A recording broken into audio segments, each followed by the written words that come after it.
The throne room of Varanor blazed with 1,000 torches. Seren pressed her spine against the cold marble pillar, her fingers trembling where they gripped the rough stone. She should not be here.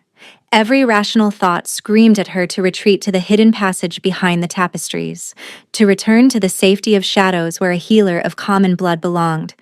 But she could not make herself leave.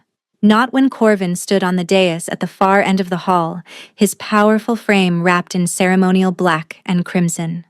Not when his voice had summoned every noble house in the kingdom to witness what he had promised would be the most important announcement of his reign.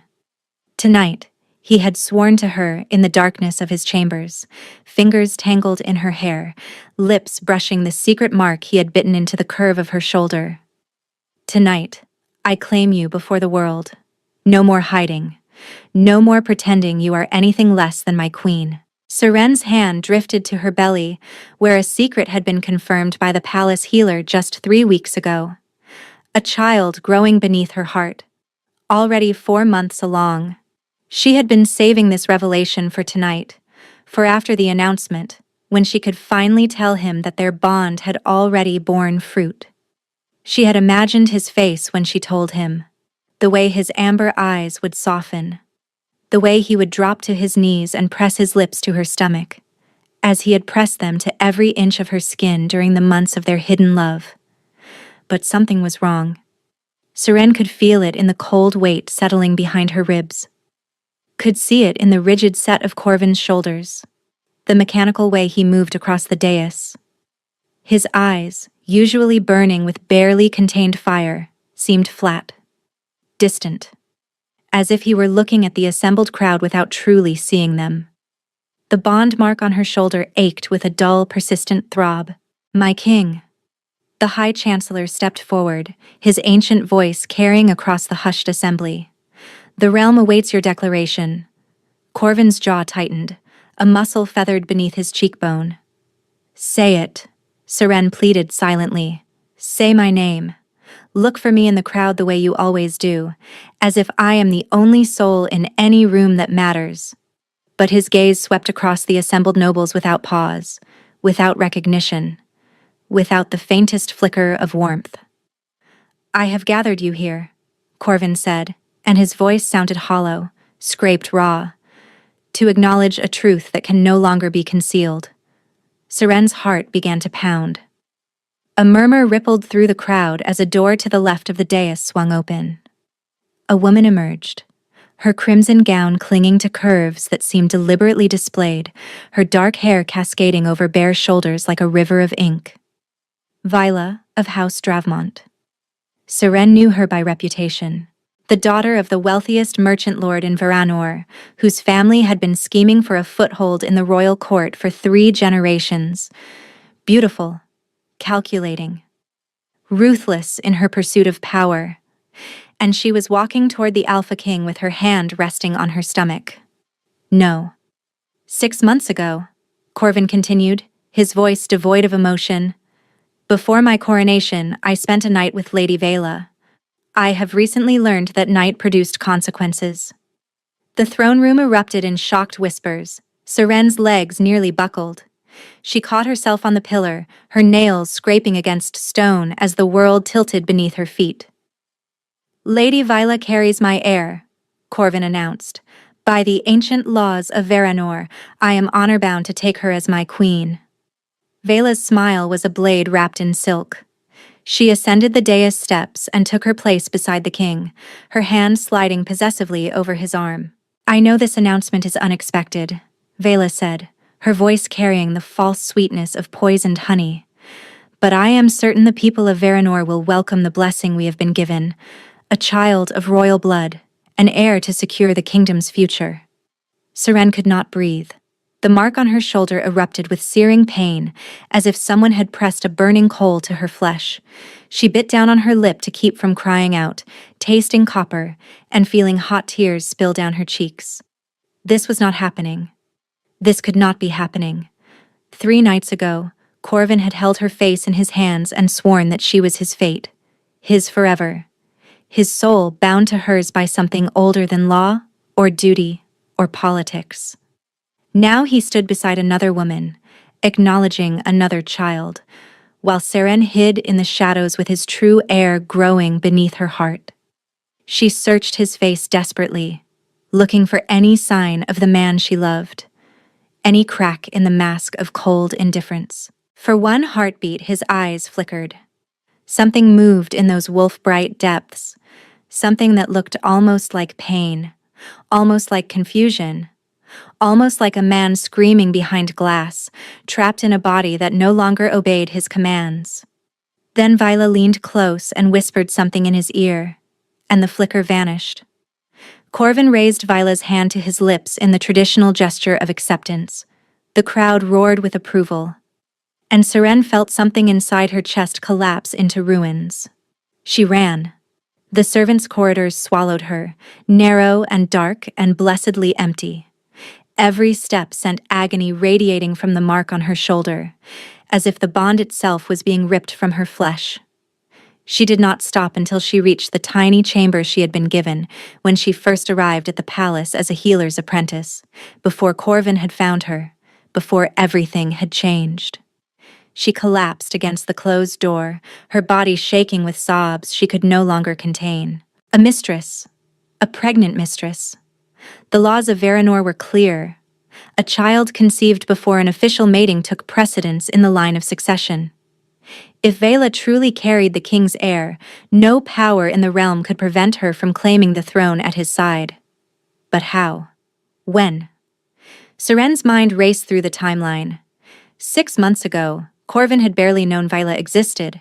He had told Seren himself that House Dravmont's endless attempts to place their daughter in his path had been nothing but a source of irritation.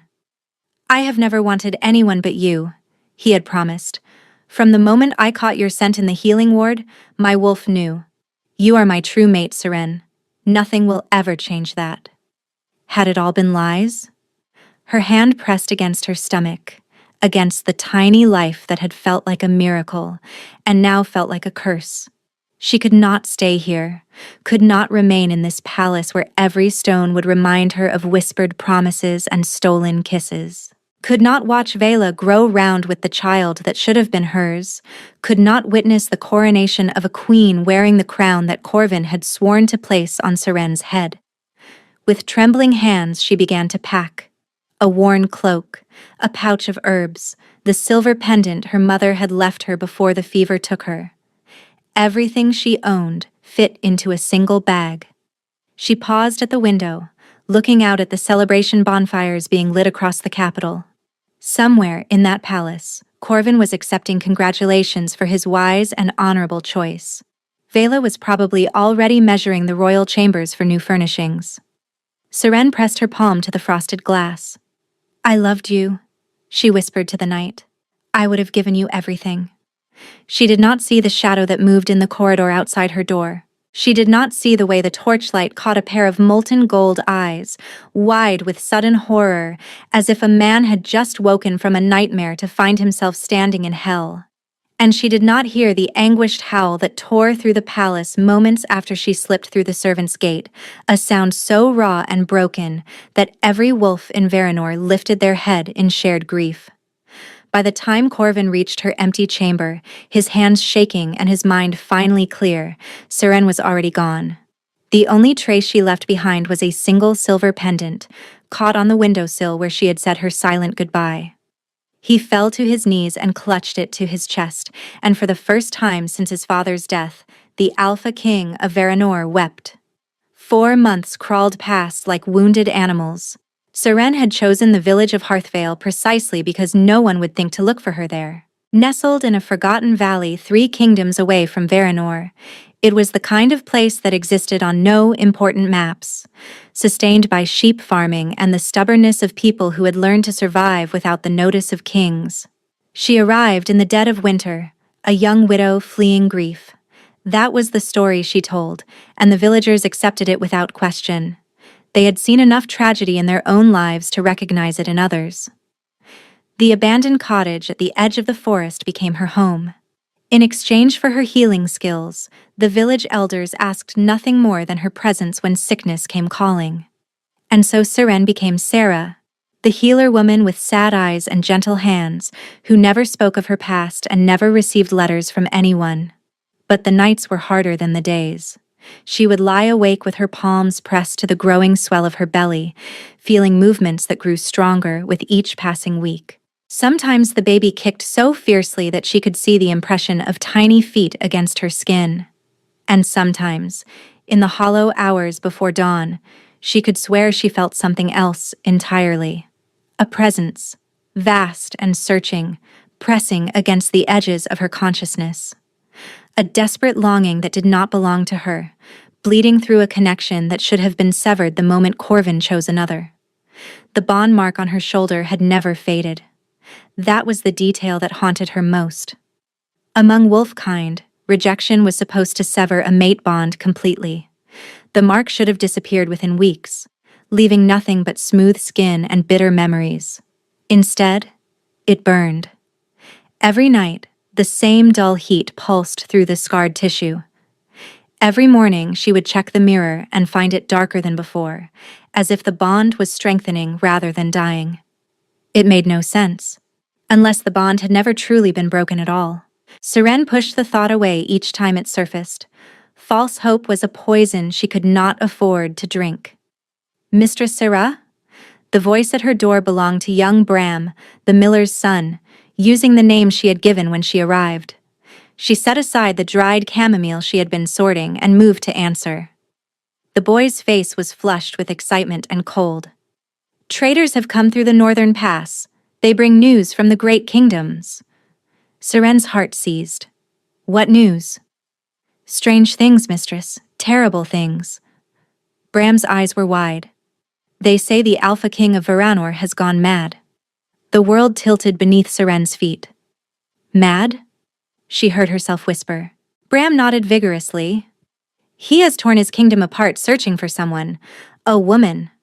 No one knows who she is or what she did, only that the king will destroy anything that stands between him and finding her. The traders say whole villages have been questioned. Every healer in 3 kingdoms has been summoned and interrogated. Every healer. Seren's hand moved instinctively to her belly. The baby stirred, as if responding to the sudden spike of her pulse. There is more, Bram continued, dropping his voice as if sharing a secret. They say the queen, the Lady Vela, has grown desperate. Her child was born 3 months after the announcement, right on schedule for her claimed timeline, but the king refuses to acknowledge it. He has not visited the nursery even once. The nobles whisper that he does not believe the child is truly his. Something cracked in Seren's chest, something that felt dangerously like hope. The traders also speak of a reward, Bram added. 15,000 gold pieces for any information about a woman with pale hair and a healer's mark. The king's men have been showing a pendant to everyone they question. A silver pendant shaped like a crescent moon. Her mother's pendant, the one she had left behind. Seren pressed her hand to the doorframe to steady herself. Thank you, Bram. Please tell your father I will have his wife's tonic ready by evening. She closed the door with numb fingers and sank into the nearest chair. He was searching for her. Why would Corvin search for a woman he had publicly discarded? Why would he tear 3 kingdoms apart for a lover he had replaced with another? Why would he carry her mother's pendant and show it to strangers? Unless something had been wrong that night. Unless the emptiness in his eyes had been something other than rejection. A knock thundered against her door. Seren jerked upright, her pulse spiking. Bram had only just left. Who else would... She peered through the crack in the shutters and felt her blood turn to ice. 3 men stood on her threshold. 2 were clearly warriors, their massive frames and predatory stillness marking them as something far more dangerous than traveling merchants. But it was the 3rd figure that seized her attention. A woman, cloaked in black, her face hidden beneath a deep hood. We know you are inside, Seren of Varanor, the woman called out. We have been sent to deliver a message. The baby kicked sharply against Seren's ribs. She grabbed the iron poker from beside the hearth and pressed her back to the wall. I do not know anyone by that name. Then I suppose you will not care to hear what has become of your precious Alpha King. The woman's voice dripped with malice. How he has refused to touch his queen since the night of the announcement. How he screams your name in his sleep. How he is slowly losing his mind because the bond he shares with you was never meant to be broken. Seren's grip on the poker tightened. Who are you? The hood fell back, revealing features that were coldly beautiful and deeply familiar. My name is Thessaly Dravmont, the woman said. Vela is my sister. And I have come to ensure that you never return to Varanor alive. The first arrow punched through the shutters before Seren could draw breath to scream. She dove to the side as glass exploded across the floor, rolling behind the heavy oak table as a second arrow embedded itself in the wood inches from her face. The two warriors had shifted mid-stride, their human forms dissolving into massive wolves that crashed through her door with splintering force. Seren scrambled toward the back of the cottage, her heart pounding against her ribs. The wolves were between her and the front exit. The windows were too small to climb through. She was trapped. The first wolf lunged. Instinct took over. Seren thrust the iron poker forward, catching the beast across the muzzle. It yelped and recoiled, giving her precious seconds to dart towards the root cellar. She wrenched open the trapdoor and dropped into darkness, pulling it shut above her just as claws scraped against wood. The cellar was cold and damp and offered no escape, but it would buy her time. A few minutes, perhaps, before they broke through or smoked her out. Her hands pressed against her belly, where the baby had gone terrifyingly still. I am so sorry, she whispered into the darkness. I should have run farther. I should have hidden better. I should have... A howl split the night. Not from the wolves above her. This sound came from the forest, from somewhere close, and it carried a note of savage fury that made the ground itself seem to tremble. The scratching at the cellar door stopped. Seren heard snarling, yelps of pain, the sickening crunch of bone and the wet tearing of flesh. Thessaly screaming commands that dissolved into a shriek of terror, then a gurgling silence, then nothing. She pressed her hand over her mouth, barely daring to breathe. Heavy footsteps crossed the floor above her. The trapdoor groaned as something tested its weight. Seren. The voice reached through the wood, through the darkness, through 4 months of grief and longing and shattered dreams. She would have known it anywhere. Seren, please, I know you are there. I can feel you through the bond. A ragged breath. I have been searching for you every moment of every day since you vanished. I have torn apart everything I built trying to find you. Please, please let me see you. Her hands were shaking so badly she could barely grip the latch. She pushed the trapdoor open and climbed into the ruins of her cottage. Corvin stood amid the wreckage, blood dripping from wounds that were already healing, his chest heaving with exertion. Behind him, through the shattered doorway, she could see the twisted bodies of the wolves who had tried to kill her. And beyond them, crumpled in the mud, lay Thessaly Dravmont, her throat torn out, her scheming eyes staring sightlessly at the winter sky. But Seren's eyes found only him. He looked like a man who had not slept in months. Dark hollows bruised the skin beneath his eyes. His cheekbones stood out too sharply beneath flesh that seemed stretched thin with suffering. His hair, usually immaculate, hung in tangled disarray. And his eyes, those amber eyes that had haunted her dreams, burned with an intensity that stole her breath. "You found me?" she whispered. Corvin made a sound that was half laugh, half sob. He reached toward her, then stopped, his hand trembling in the air between them. I was never going to stop looking. His words faltered on the emotion behind them. Not until I drew my last breath. Not until... His gaze dropped to her swollen belly. Every trace of color drained from his face. Seren. Her name was barely a breath. Is that... Are you... She pressed her palm protectively against the curve of her stomach. 4 months along when I left. Almost 8 now. Corvin's knees buckled. The Alpha King of Varanor, the most powerful wolf in 3 kingdoms, collapsed to the floor of her ruined cottage and pressed his forehead to her belly, his shoulders shaking with silent sobs. "I did not know," he gasped against her dress. "I swear to you, Seren, I did not know. I would never have. I could never have." The baby kicked against his cheek. Corvin made a broken sound and pressed closer, his hands hovering around her as if she were made of glass, as if she might shatter or vanish if he held too tight. "I am so sorry," he whispered. "I am so sorry for everything. For what you saw that night. For what you must have felt. For every moment you spent believing I had betrayed you." The mark on Seren's shoulder flared with heat, and against every instinct screaming at her to maintain the walls she had built, she felt her fingers slide into his hair. "You need to explain." Seren's voice came out harder than she intended.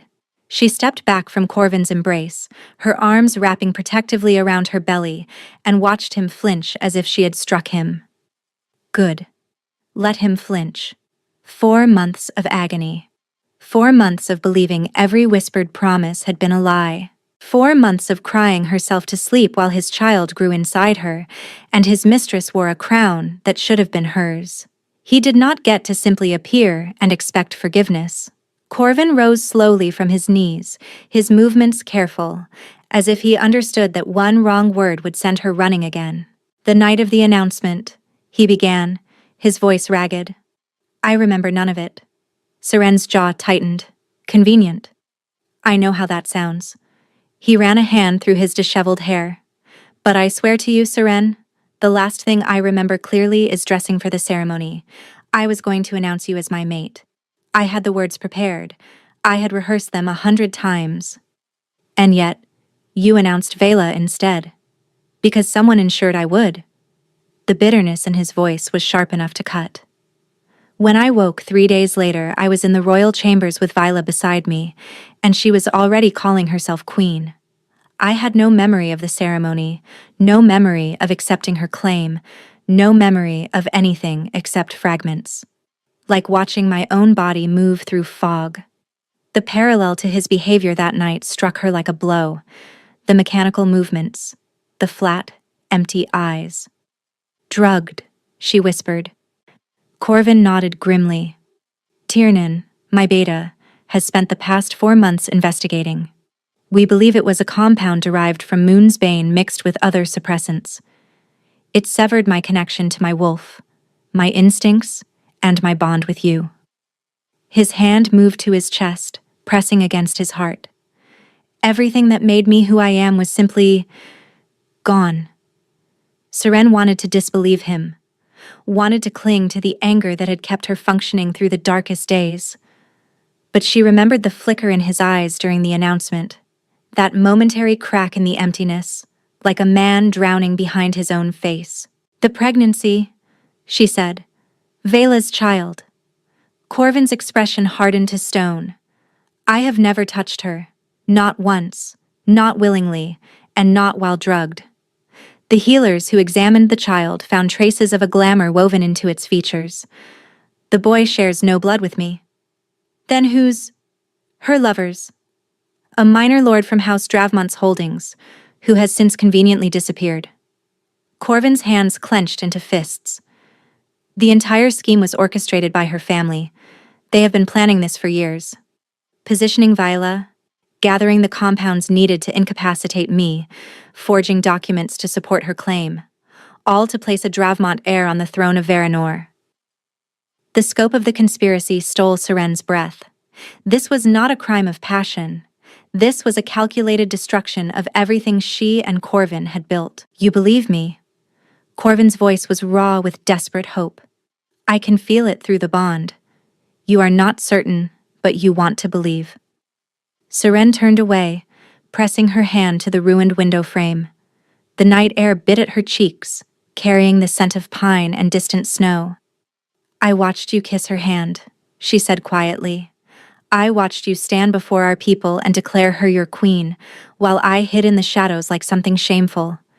Do you have any idea what that felt like?" "Yes." The word was barely a whisper. She turned back to find Corvin's eyes glistening in the moonlight. I know exactly what it felt like, he said, because I have lived with the knowledge of it every day since I regained my senses.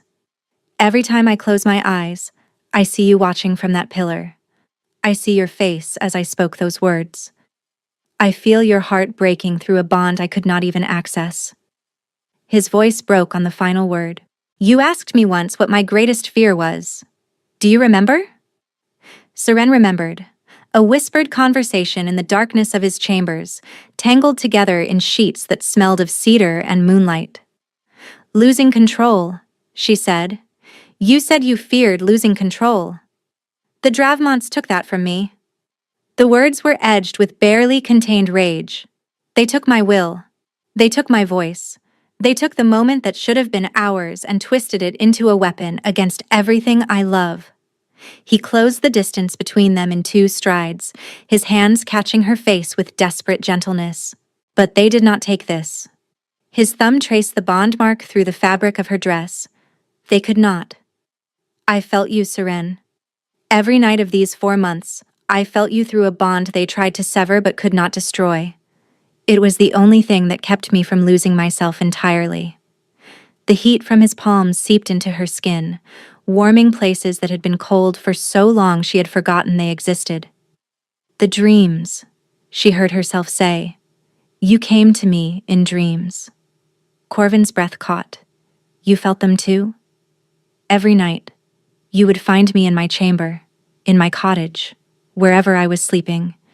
You would speak to me in words I somehow understood. You would tell me that I loved you. His forehead pressed against hers. That I was coming for you. That nothing in any realm would keep me from finding my way back to you. Serene's eyes burned with tears she had forbidden herself to shed. I thought I was going mad, she whispered. I thought my mind was conjuring you because my heart could not accept that you were truly gone. My wolf was reaching for you. Even suppressed, even damaged, he never stopped trying to find his mate. Corvin's voice dropped to something rough and reverent. You are not mad, Seren. You are everything. You have always been everything. The baby kicked, hard enough that his hands felt it through her belly. Corvin's expression shattered into something raw and wondering. Our child, he breathed. You have been carrying our child alone, believing I had abandoned you, and still I loved you. The confession tore from Seren's throat before she could stop it. I tried to hate you. Every day I told myself that what we had was a lie, that you had used me and discarded me, that the man I loved never truly existed. But I could not make myself believe it. Even at my lowest, even when the pain was unbearable, some part of me knew. Corvin made a sound like a man dying and being reborn in the same breath. When he kissed her, it felt like coming home. His lips moved against hers with desperate tenderness, pouring 4 months of longing and grief and hope into a single point of contact. Seren felt the connection between them roar to life, flooding her with sensations that were not entirely her own. His love, vast and consuming. His terror at nearly losing her. His fierce, protective need to keep her safe. And beneath it all, a question pulsing through like a heartbeat. Will you come back to me? She answered without words, her fingers curling into his shirt, pulling him closer. When they finally broke apart, both trembling, Corvin kissed her forehead, then each of her closed eyelids, then the corners of her mouth. Come home, he murmured against her skin. Let me make this right. Let me give you the life I promised. Seren opened her eyes and saw the ruined cottage around them, the shattered windows, the bloodstains on the floor, the bodies of the wolves who had come to kill her on Vila's orders. The Dravmonts will not simply let me return, she said quietly. They sent assassins tonight. They will send more. Corvin's expression hardened into something lethal. Then the Dravmonts will learn what happens to those who threaten my mate and my child. He cradled her face in his hands. I have an army waiting for my command, Seren. 3,000 wolves who have watched their king slowly descend into madness and would tear apart the world to see him whole again. Vila's family has no idea what is coming for them. The mark on her shoulder pulsed with warmth. And for the first time in 4 months, Seren allowed herself to believe that the nightmare might finally be ending. Together? She asked. Corvin pressed his palm to her belly, feeling the child shift beneath his touch. Together, he vowed. From this moment until the stars burn out, I will never let you go again. Outside the ruined cottage, wolves began to emerge from the tree line, dozens of them, their eyes gleaming with fierce loyalty in the moonlight. Corvin's army had arrived, and with them, the beginning of a war that would either destroy the Dravmonts forever or burn Varanor to ashes. The journey to Varanor should have taken 5 days. Corvin's wolves made it in 2.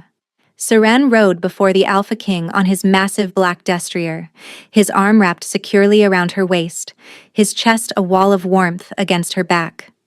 She had protested at first, insisting she could ride her own mount, but Corvin had simply lifted her onto his saddle and silenced her objections with a look that brooked no argument. My wolf has been separated from you for 4 months, he had said, his voice rough with emotion. He will not tolerate even 10 feet of distance, not yet. Perhaps not ever again. So Seren had relented, allowing herself to lean into his embrace as the miles disappeared beneath thundering hooves. As they rode through the second night, Corvin told her everything. He told her about waking from the drugged haze to find Vela in his chambers, her hands already reaching for him, her voice dripping with false sweetness as she spoke of their wedding plans. About the revulsion that had flooded through him, the primal rejection that his wolf had screamed even before his mind fully understood what had happened. He told her about throwing Vela from his rooms and summoning Tiernan, demanding answers that no one could provide. About the creeping horror as he pieced together fragments of the ceremony from witness accounts, realizing that something catastrophic had occurred while he was trapped inside his own unresponsive body. He told her about finding her chamber empty, about falling to his knees amid the scattered remnants of her hasty departure, about pressing her mother's pendant to his lips and howling until his throat bled. I sent wolves to every corner of the realm within the hour, he murmured against her hair. But you had vanished completely. No trail, no witnesses. It was as if the earth itself had swallowed you. Seren's hand found his where it rested on her belly. I traveled only at night, stayed off the main roads, used a different name at every village. You were protecting our child? Pride and anguish wove through his voice. Even believing I had betrayed you, you were keeping our baby safe. I would have done anything for this child. She turned her head to meet his gaze. I still will. Corvin pressed his lips to her temple. You will never have to protect our family alone again. I swear it on my blood and my bond. The baby stirred beneath their joined hands as if sealing the vow. As dawn painted the sky in shades of amber and rose, the spires of Varanor emerged on the horizon. The capital city spread across the valley below, its ancient walls gleaming in the early light. But something was terribly wrong. Smoke rose from the merchant quarter. The great banner above the palace gates, which should have displayed the royal crest of Varanor, had been replaced by a serpent coiled around a bleeding heart. The sigil of House Dravmont. No. Tiernan's voice was sharp with disbelief. The beta had ridden alongside them through the night, his silver-streaked fur now returned to human form. They would not dare. Corvin's arm tightened around Seren as a growl built in his chest. They have taken the palace. How is that possible? Seren demanded. You have been gone only 2 days. The Dravmonts have been planning this coup for years. Vila's pregnancy was merely the first step. Corvin's voice had gone cold, lethal. They needed me gone from the capital long enough to make their move. My search for you gave them exactly that opportunity. A rider burst from the city gates, galloping toward them at reckless speed. One of Corvin's scouts, her face ashen with terror. "My king." She barely managed to halt her horse before the words tumbled out. The Dravmont struck at midnight. They had allies within the palace guard. "Lord Dravmont has declared himself regent, claiming you have gone feral and are unfit to rule." A snarl tore from Corvin's throat, more wolf than man. "There is more." The scout's voice trembled. "Lady Vela has ordered the arrest of anyone suspected of loyalty to the true crown. They have taken hostages. 43 servants and guards who refuse to bend the knee. They are to be executed at sundown as traitors to the realm." Seren felt the blood drain from her face.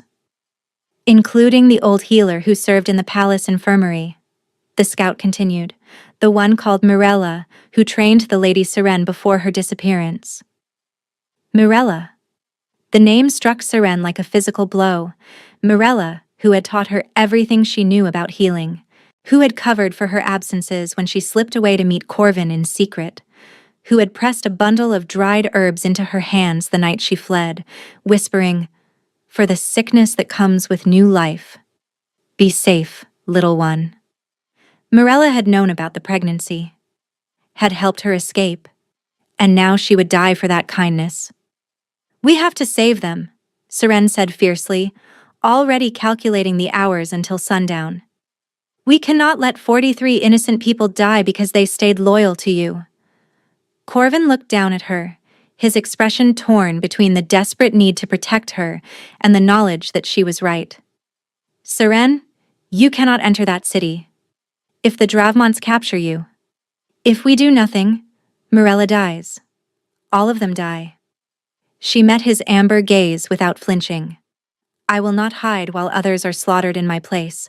I will not have their blood on my hands." For a long moment the Alpha King was silent. Then slowly a smile spread across his face. Something fierce, something proud, something that made Seren's heart stutter in her chest.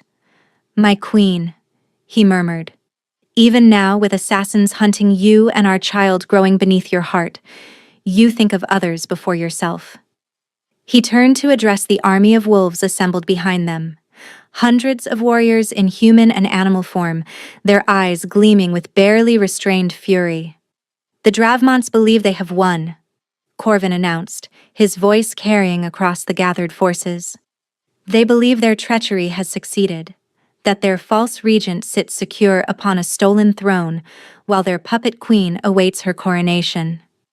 His hand pressed against Seren's belly, feeling the child shift within. "They are wrong." A howl rose from the assembled wolves, hundreds of voices joining in a chorus of righteous rage. "Today, we take back what is ours. Today, we show the traitors what happens to those who threaten our king, our true queen, and the heir she carries. Today, House Dravmont learns the price of their betrayal." The army surged forward, a tide of fur and fang and vengeance, and at its head, with his mate held close against his heart, the Alpha King of Varanor rode to war. The battle for the outer walls was brutal but brief. The Dravmonts had expected resistance. They had not expected 3,000 wolves driven by 4 months of watching their king descend into madness, desperate to see him whole again. Seren watched from a protected position on the hillside as Corvin led the charge. Even from this distance she could feel his fury through the bond, a blazing inferno that scorched through her veins. His wolf form was magnificent and terrible, a shadow of death that tore through the Dravmont defenders like parchment. Within an hour, the outer gates had fallen. Within 2, the palace courtyard was secured. But as the sun began its descent toward the horizon, a messenger came running with news that turned Seren's blood to ice. "My lady." The young wolf could barely catch his breath. "Lord Dravmont has barricaded himself in the throne room with the hostages. He says if the king does not surrender and submit to execution, he will kill them all, starting with the old healer." Seren was moving before she consciously decided to, ignoring the protests of the guards Corvin had left to protect her. "My lady, please," the king commanded. "The king can command me when 43 lives are not hanging in the balance." Her body ached from 2 days of hard riding. Her back screamed with the strain of carrying a child that seemed to grow heavier with each passing hour, but none of that mattered. She had to reach the throne room. The palace corridors were chaos. Bodies of fallen wolves littered the marble floors. The scent of blood hung thick in the air, mingling with smoke from fires that still smoldered in the eastern wing. Seren pushed through it all, following the pull of the bond toward where she knew Corvin would be. She found him at the great doors of the throne room, held back by Tiernan and 4 of his strongest warriors. "You cannot go in there," the beta was saying. "It is exactly what Dravmont wants. The moment you step through those doors, his archers will cut you down. And if I do nothing, innocent people die." Corvin's voice was ragged with barely contained violence. "People who stayed loyal to me. People who refused to kneel to traitors." "Corvin." He spun at the sound of her voice, his expression cycling through relief and terror and fury in rapid succession. "Seren, what are you doing here? I told you to stay." "I know what you told me." She stopped before him, tilting her chin up to meet his blazing eyes. "And I am telling you that I will not hide while others die in my place. This is not your fight." It became my fight the moment Viola decided I was an obstacle to her ambitions. Seren placed her palm against his chest, feeling his heart thunder beneath her touch. "And it became my fight the moment I fell in love with you, the moment I chose you as my mate, even knowing the cost. I will not let that love make me a coward now." Corvin's breath caught. The thread connecting their souls pulsed with something raw and overwhelming. Before he could respond, Seren turned toward the throne room doors. "Lord Dravmont!" she called out, her voice steady despite the terror coursing through her veins. "My name is Seren. I am the woman your family has tried so hard to destroy. I am the one carrying the true heir to Varanor." Silence from beyond the doors, then Viola's voice, sharp with malice. "The little healer crawls back at last. How touching. I am offering myself in exchange for the hostages." Seren kept her hands visible, her posture unthreatening. "Release them, and I will surrender to you willingly. You will have the one thing that threatens your claim to the throne." "Seren, no." Corvin grabbed her arm. "I will not let you." She looked back at him, and something passed between them through the bond. Not words, but understanding, trust, and beneath it all, a desperate prayer. "I am carrying your child," she said softly, for his ears alone. "Do you really think I would do anything to endanger our baby? Trust me, Corvin, please." His grip loosened, his jaw tightened with the effort of letting her go. The throne room doors swung open. Seren walked through them alone. The scene inside was worse than she had imagined. 43 hostages knelt in rows before the raised dais, their hands bound behind their backs, their faces pale with exhaustion and terror. Armed Dravmont soldiers stood behind them with blades drawn, positioned to execute on command. And on the throne that rightfully belonged to Corvin sat Lord Aldrich Dravmont, his silver hair gleaming beneath a stolen crown, his thin lips curved in a smile of cold triumph. Beside him, draped in crimson silk that matched the Dravmont banners now hanging from the walls, stood Vela.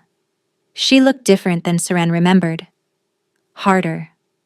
Her beauty had sharpened into something cruel, her eyes glittering with a hatred that seemed to consume her from within. "So this is the creature that has caused us so much trouble," Viola said, descending from the dais with predatory grace, "a common healer with delusions of grandeur. Tell me, did you really think a nobody like you could ever truly hold the heart of a king?" Seren's gaze found Mirella among the hostages. The old healer's face was bruised, her silver hair matted with dried blood, but her eyes were fierce with warning. "Run," her expression seemed to say. "Run while you still can." But Seren was done running. "I came to offer a trade," she said, keeping her voice steady. "My life for theirs.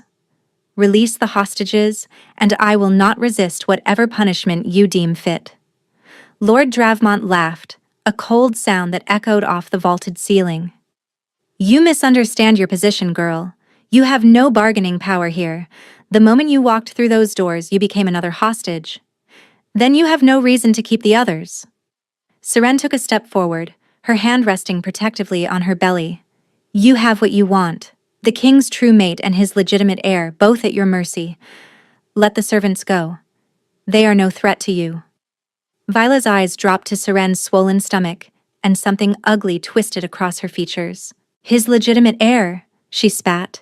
Do you have any idea what I sacrificed to put my son on that throne? The years of planning, the degradation of pretending to desire a man I despise, the agony of carrying another man's child and presenting it as the king's. She closed the distance between them until her face was inches from Seren's. And then you appeared, a worthless healer with pretty eyes, and suddenly Corvin could see nothing else. Suddenly, all my work, all my family's careful preparation, was threatened by a nobody who should have been cleaning chamber pots. I never asked for his love, Seren said quietly. The bond chose us, not the other way around. The bond. Vila's laugh was razor-edged. That is what I will enjoy most about killing you. Feeling that precious bond shatter. Watching Corvin finally break beyond repair. She drew a dagger from her sleeve, the blade gleaming with an oily sheen that Seren recognized immediately. Moonsbane, the same compound they had used to drug Corvin on the night of the announcement. I was going to make this quick, Vela murmured, pressing the blade against Seren's throat. A single cut, and you would bleed out before anyone could save you. But I think I would like to take my time. The throne room doors exploded inward. Corvin burst through in full wolf form, a nightmare of black fur and blazing amber eyes, his jaws already seeking Vela's throat. But Dravmont soldiers intercepted him, 6 wolves against 1, buying their masters precious seconds.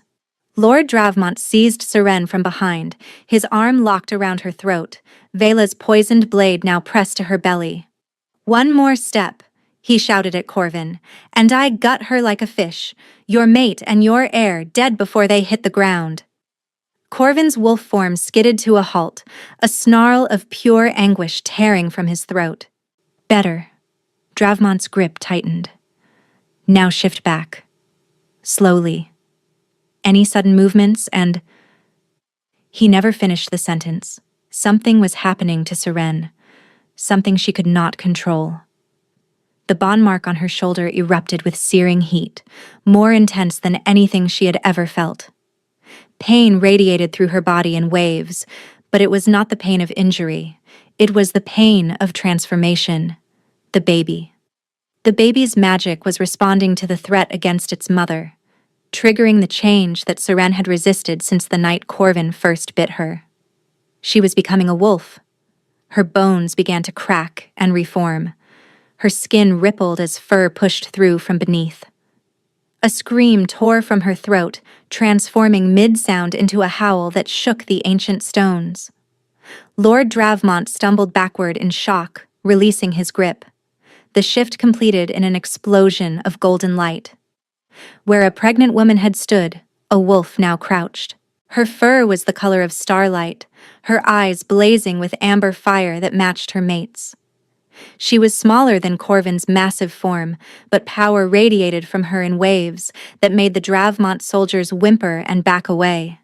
And somehow, impossibly, the child within her had survived the transformation, protected by the same magic that had triggered it. Seren's wolf lunged at Vila before the woman could react. Her jaws closed around the wrist that held the poisoned dagger, crunching through bone with savage satisfaction. Vela's scream pierced the air as the blade clattered to the floor. Corvin reached her side in 3 bounds, his black form pressing against her white, a perfect contrast of shadow and light. Together they turned toward Lord Dravmont.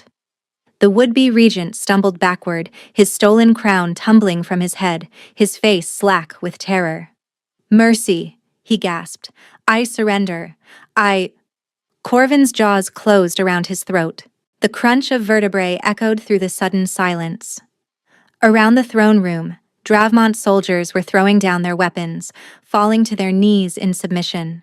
The wolves, who had fought to protect Seren's entry, flooded through the shattered doors, securing every exit. Viola crawled toward the fallen dagger, her shattered wrist leaving a trail of blood across the marble floor.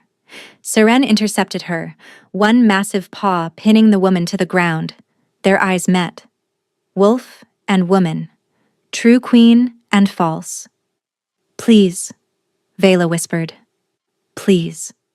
I was only—" Seren shifted back to human form, standing over her fallen enemy with blood-matted starlight hair and eyes that held no mercy.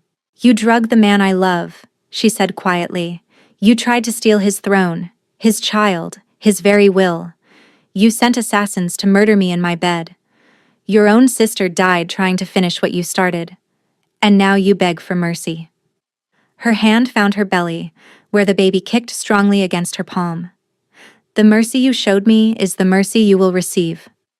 She looked to Corvin, who had also shifted back, standing amid the carnage like an avenging god. "She is yours to judge, my king."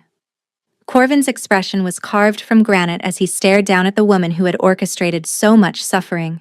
Vela of House Dravmont," he pronounced, "for treason against the crown, attempted murder of the true queen, and conspiracy to corrupt the royal bloodline, you are sentenced to exile in the frozen reaches.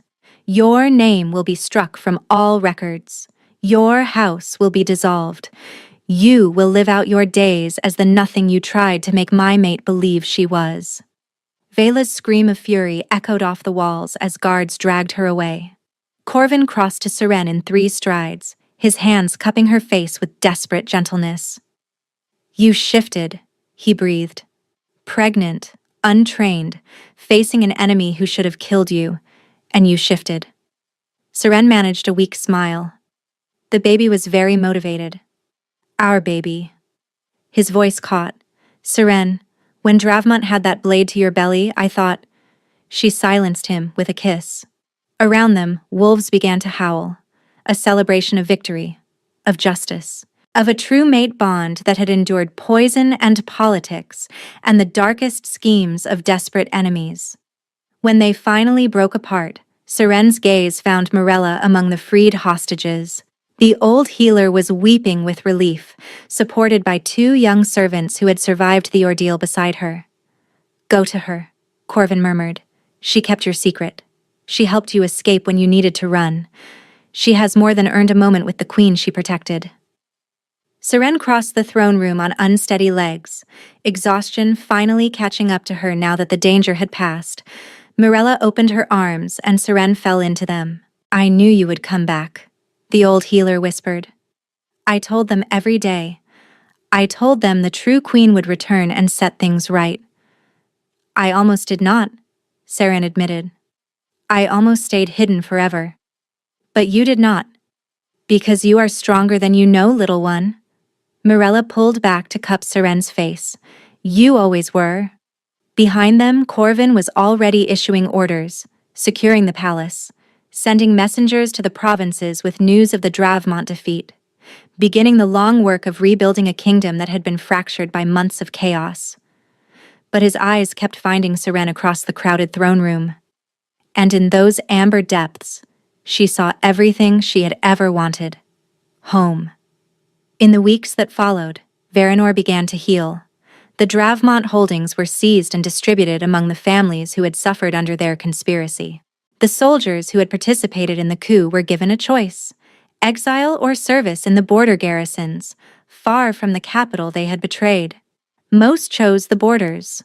A few chose to vanish into the wilderness, never to be seen again. Vela's journey to the frozen reaches was witnessed by thousands who lined the roads to watch her pass. She traveled in an iron cage, stripped of her fine gowns and jewels, her shattered wrist bound in rough bandages that would leave it forever crooked. The crowds did not throw stones or shout curses. They simply watched in silence, which was somehow worse.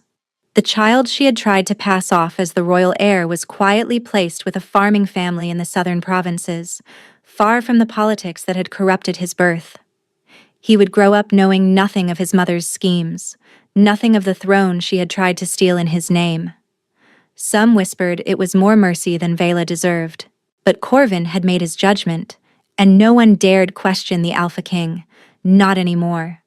The palace itself transformed under Seren's quiet influence. She refused the elaborate chambers that had once belonged to Vila, choosing instead a suite of rooms overlooking the healing gardens she had tended during her time as a palace servant. The windows faced east, catching the first light of dawn, and she would often sit there in the early hours with her hands on her swelling belly, watching the sun rise over the kingdom that would soon belong to her child. Their child. The bond between her and Corvin had grown stronger with each passing day, but it remained incomplete. The claiming marks they bore, his teeth on her shoulder, hers not yet given, pulsed with a constant awareness of each other. She could feel his emotions bleeding through at all hours, his joy when he saw her each morning, his worry when she pushed herself too hard, his overwhelming tenderness when he placed his hands on her belly and felt the baby kick against his palms, but they had agreed to wait. "When the kingdom is stable," Corvin had said, pressing his lips to her forehead, "when our enemies are defeated and our people are safe, then we will complete what we started. Then I will make you my queen in truth, before the gods and all the realm." Seren had agreed, though the delay chafed against something primal in her newly awakened wolf. The night of the completion ceremony arrived with the first full moon of spring. The great hall had been transformed. Where torches had once cast harsh shadows, now thousands of candles burned in holders of silver and crystal, their light soft and warm. Where the Dravmont banners had hung during the dark days of the coup, the true royal crest now flew, restored to its rightful place. And where Viola had once stood in her crimson gown, accepting a crown she had stolen through treachery, Seren walked in a dress of midnight blue, her starlight hair flowing loose around her shoulders, her belly round with the child who had survived so much to reach this moment. Corvin waited on the dais, dressed in ceremonial black and silver, his amber gaze never leaving her face as she approached. The High Elder, the same ancient wolf who had presided over the false choosing months ago, now spoke the true words of bonding. "Corvin, Alpha King of Varanor, blood of the first wolves. Do you claim this woman as your mate, your queen, your partner in all things until death releases you from your vow?" "I claim her." Corvin's voice rang clear through the hushed hall. "I have claimed her since the moment my wolf recognized her scent. I will claim her until my last breath and beyond." "Seren, healer of Varanor, bearer of the king's heir, do you claim this man as your mate, your king, your partner in all things until death releases you from your vow?" Seren's eyes met Corvin's. In their depths, she saw the reflection of every moment they had shared.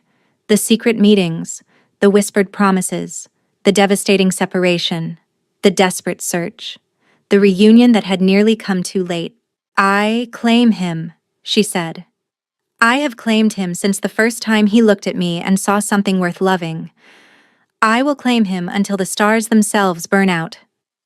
The elder nodded solemnly. "Then let the bond be completed.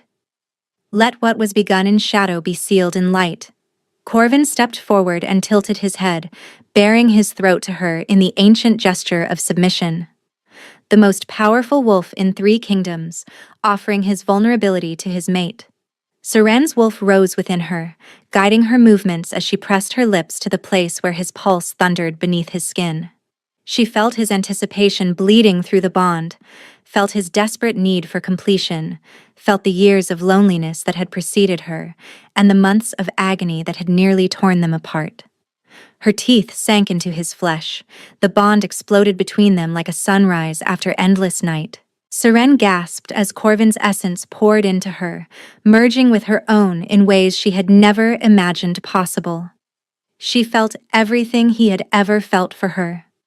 The moment he had first caught her scent in the healing ward and felt his world shift on its axis, the agony of the drugged ceremony, his wolf screaming in a cage of his own flesh, the desperate months of searching, following the thread of their bond through darkness and distance. and she felt him experiencing her memories in return. The terror of watching him choose another. The grief of believing herself abandoned. The fierce, protective love that had kept her fighting, kept her surviving, kept her hoping even when hope seemed foolish. When she finally released him, they were both trembling. The great hall had erupted in howls of celebration, but neither of them heard it. They stood locked in each other's gaze, the completed bond singing between them like a chord, struck on a harp of stars. "My queen," Corvin breathed. "My king," she answered. He kissed her then, in front of the assembled nobles and the cheering crowds, and the thousands of wolves who had fought to bring them to this moment. It was a kiss of promise and possession, of healing and homecoming, of two souls finally merged into one. 3 weeks later, in the soft light of a summer dawn, Seren gave birth to twins. A boy came first, his dark hair already thick on his tiny head, his cry strong and demanding. When the healers placed him in Corvin's arms, the Alpha King wept openly, his massive warrior's hands trembling as they cradled his son.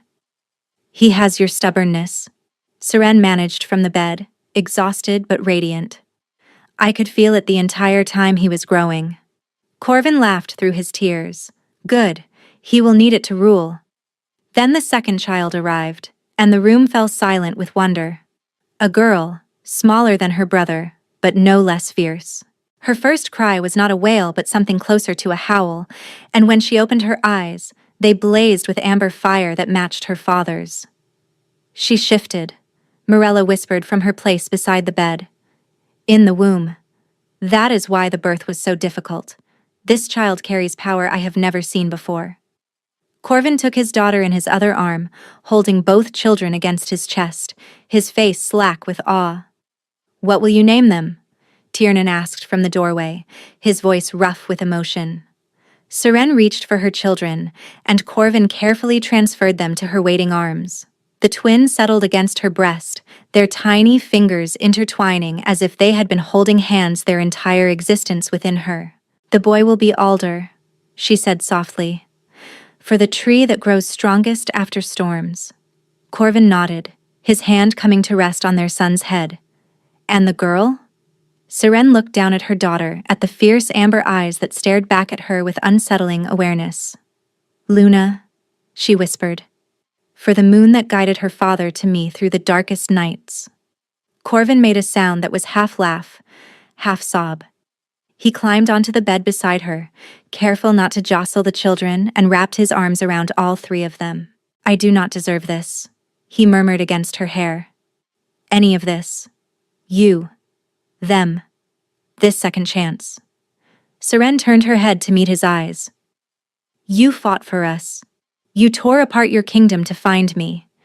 You never stopped believing, even when I had given up." She pressed her lips to his cheek. "You deserve everything, Corvin, and I will spend the rest of our lives making sure you know it." Outside their window, the wolves of Varanor lifted their voices in a chorus of joy. The song spread across the kingdom, from the capital to the smallest village, from the mountain peaks to the distant shores. Every wolf in the realm felt the pulse of the completed bond, felt the arrival of the twin heirs, felt the rightness of a story that had finally reached its proper ending. And in the great tapestry of Varanor's history, a new chapter was woven. The tale of a healer who became a queen, of an alpha king who defied poison and politics and madness itself to reclaim his true mate, of a love that could not be broken by conspiracy or separation, or even the cruelest manipulations of jealous enemies.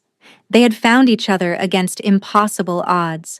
They had built a family from the ashes of betrayal, and they would never be parted again. Thank you so much for listening. I hope you enjoyed this story.